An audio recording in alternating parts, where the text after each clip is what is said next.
నేపాల్ తాత్కాలిక ప్రభుత్వాధినేతగా మాజీ chief justice Susheela కర్కిని ఎంచుకున్నారు. జస్టిస్ సుశీలా కర్కి నాయకత్వానికి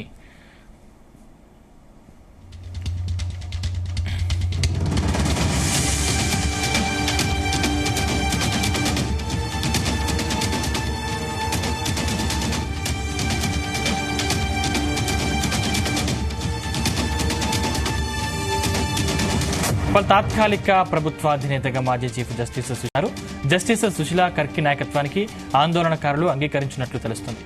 ఈ నేపథ్యంలో సాధారణ పరిస్థితులను నెలకొల్పేందుకు చర్యలు తీసుకున్న సుశీలా కర్కి ఏర్పాటు చేసే అంశంపై చర్చలు జరిగాయి.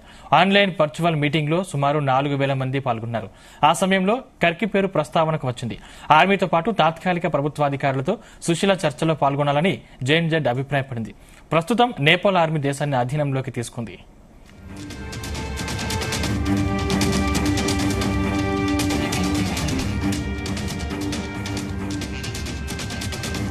ఐదు అంశానికి సంబంధించిన మరింత పూర్తి సమాచారం మా చీఫ్ న్యూస్ కోఆర్డినేటర్ రాధాకృష్ణ అందిస్తారు. రాధాకృష్ణ. Good evening Sandeep. నేపాల్లో గత 2 రోజులుగా జరుగుతున్నటువంటి మొత్తంగా కూడా ఏదైతే ఈ యొక్క అంతర్యుద్ధం అనుకోవచ్చు, రాజకీయ సంక్షోభానికి తాత్కాలికంగా తెరపడినట్టుగా తెలుస్తా ఉంది.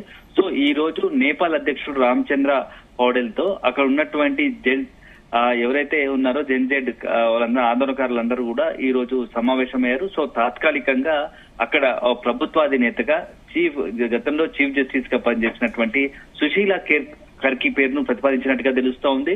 సో ఈమె అనేకమైనటువంటి కేసుల్లో చాలా వాదించిన సీనియర్ న్యాయమూర్తిగా పనిచేశారు. సో నేపాల్ ప్రధాన న్యాయమూర్తిగా పనిచేసిన పరిస్థితి ఉంది. సో ఈ నేపథ్యంలో సుశీలా కర్కి సొంతగానే ఏది అంటే అక్కడ కొంత అవినీతి కేసులు వాదించిన సందర్భం కావచ్చు, ముక్కుసూటిగా నిర్మోహటంగా మాట్లాడే మనస్తత్వం కావచ్చు, ఇవన్నీ కూడా ఒక రాజకీయ నాయక లక్షణాలు ఉండటంతో ఆ జెన్జెడ్ అంతా కూడా ఇప్పుడు ఆమెను పేరు ప్రతిపాదించినట్టుగా తెలుస్తా ఉంది. సో ఈ నేపథ్యంలో గత 2-3 రోజులుగా జరుగుతున్న నేపాల్లో అల్లర్లు కావచ్చు, లేకుంటే ఈ యొక్క రాజకీయ సంక్షోభానికి తాత్కాలికంగా తెరపడినట్టయింది. సో 2 రోజులుగా చూసుకుంటే మొత్తం నేపాల్ కూడా మొత్తం అతలాకుతలమైందని చెప్పొచ్చు. ఎక్కడ చూసినా మొత్తంగా కూడా ఆందోళన, పెద్ద ఎత్తున ఆస్తుల ధ్వంసాలు, ప్రభుత్వ ఆస్తులతో పాటుగా ప్రైవేటు ఆస్తులను ధ్వంసం చేసిన పరిస్థితి, పలు చోట్ల ఆందోళనకారులు మరీ మితిమీరి పలు భవనాలకు నిప్పు పెట్టిన పరిస్థితి చూస్తుండగానే కళ్ళ ముందట ఎంతో మంది ప్రాణాలు కూడా పోయిన పరిస్థితి కనబడుతోంది.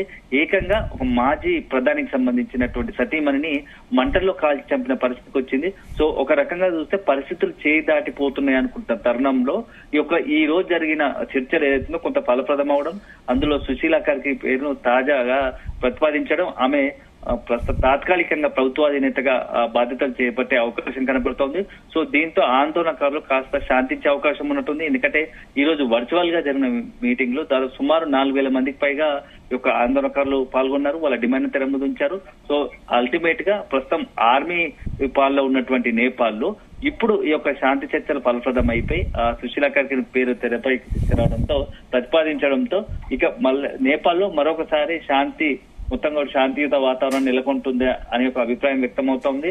సో ఇప్పటికే అక్కడ ఉన్నటువంటి తాజా మాజీ ప్రధాని ఉన్నటువంటి ఎవరైతే ఉన్నారో కేపాలి శర్మ మొత్తం కూడా దుబాయ్కి పారిపోయినట్టుగా తెలుస్తోంది. మరొక చాలా మంది మంత్రులు, తాజా మాజీ మంత్రులంతా కూడా తమ కుటుంబ సభ్యులతో ఆర్మీ బ్యారక్ లో తలదాచుకున్న పరిస్థితి, పలువురైతే కొంతమంది పైన ఏకంగా దాడి చేసి తీవ్రంగా గాయపరిచిన పరిస్థితి ఉంది. సో మొత్తంగా 2-3 రోజులు జరుగుతున్నటువంటి ఒక యుద్ధ పరిస్థితి, అంతర్యుద్ధ పరిస్థితి ఏదో వాటి అన్నిటికీ తెరపడినట్టయింది. సో రేపు కీలకంగా సమావేశం మరొకటి జరగబోతోంది. సో ఆ సమావేశంలో సుశీలా కర్కి బాధ్యతలు చేపట్టే అవకాశం, తదనంతరం ఇలాంటి నిర్ణయాలు తీసుకోవాలి. అసలు సుశీలా కర్కి సంబంధించి ఎన్నుకోవడానికి జెన్జెడ్ ఎందుకు సూచించింది అనేది మాత్రం ఇప్పుడు చాలా ఆసక్తికరంగా మారింది. సో గతంలో ఈ యొక్క సుశీలా కర్కి చీఫ్ జస్టిస్ గా పనిచేసే తరుణంలోనే ఇప్పుడు తాజా మాజీ ప్రధాని ఉన్నటువంటి శర్మ ఓలీ అతని ఈమె పైన అభిశంసన తీర్మానం కూడా ప్రవేశపెట్టింది. సో ఈ నేపథ్యంలో కొంత ఒత్తిడి రావడంతో విరమించుకుంది. సో ఈ నేపథ్యంలో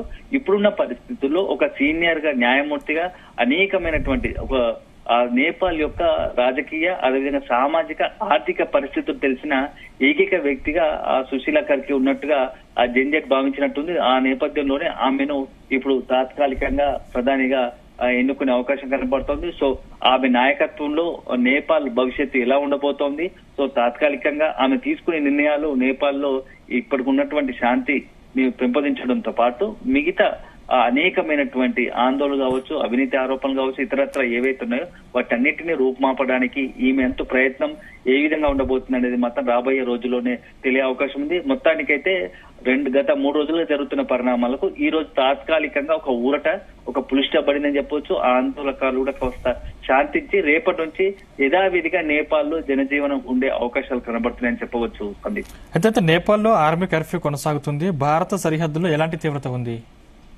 సందీప్, ఇప్పటికే ఆర్మీ కూడా ఎక్కడికక్కడ కర్ఫ్యూ విధిస్తూ వీధులపైకి వస్తున్నటువంటి ఆందోళనకారులను నిలువరించే ప్రయత్నం చేస్తుంది. పలు చోట్ల టియర్ గ్యాస్ ప్రయోగము, అవసరాన్ని బట్టి కాల్పులు కూడా జరుపుతా ఉన్నారు. సో గాల్లో కాల్పులు కూడా జరుపుతున్న పరిస్థితి ఉంది. సో ఇదో రకంగా ఉంటే ఆ నేపాల్లో చాలా మంది భారతీయులు కూడా కొంత ఇరుక్కుపోయిన పరిస్థితి ఉంది. ఆ నేపాల్లో ఇరుక్కున్నటువంటి భారతీయులకు సంబంధించి సురక్షితంగా ఆపేందుకు భారత్ కూడా టోల్ ఫ్రీ నంబర్ కూడా ఏర్పాటు చేసింది. ఎప్పటికప్పుడు వాళ్ళ యొక్క పరిస్థితిని కనుగొనే ప్రయత్నం చేస్తా ఉంది. సో ఇది ఒక రకంగా ఉంటే ఆ సరిహద్దు సంబంధించి నేపాల్ ఉత్తరప్రదేశ్ తో పాటుగా ఉత్తరాఖండ్ సంబంధించి సరిహద్దు నేపాల్ సరిహద్దు పంచుకునే ఆ జిల్లాలు కావచ్చు, ఆయా రాష్ట్రాలకు సంబంధించి భద్రతను కూడా కట్టుదిట్టం చేశారు. ఆర్మీ బలగాలు రంగంలోకి దిగాయి. ఏదైనా అవాంఛనీయ ఘటనలు జరగకుండా ముందస్తు జాగ్రత్తగా బందోబస్తును కూడా పటిష్టం చేశారని చెప్పవచ్చు. మరోవైపు ఢిల్లీలోని నేపాల్ హై కమిషనర్ వద్ద కూడా పెద్ద ఎత్తున కేంద్ర బలగాలు కూడా మోహించిన పరిస్థితి కనబడతా ఉంది. Sandeep, correct. Thank you Radhakrishna.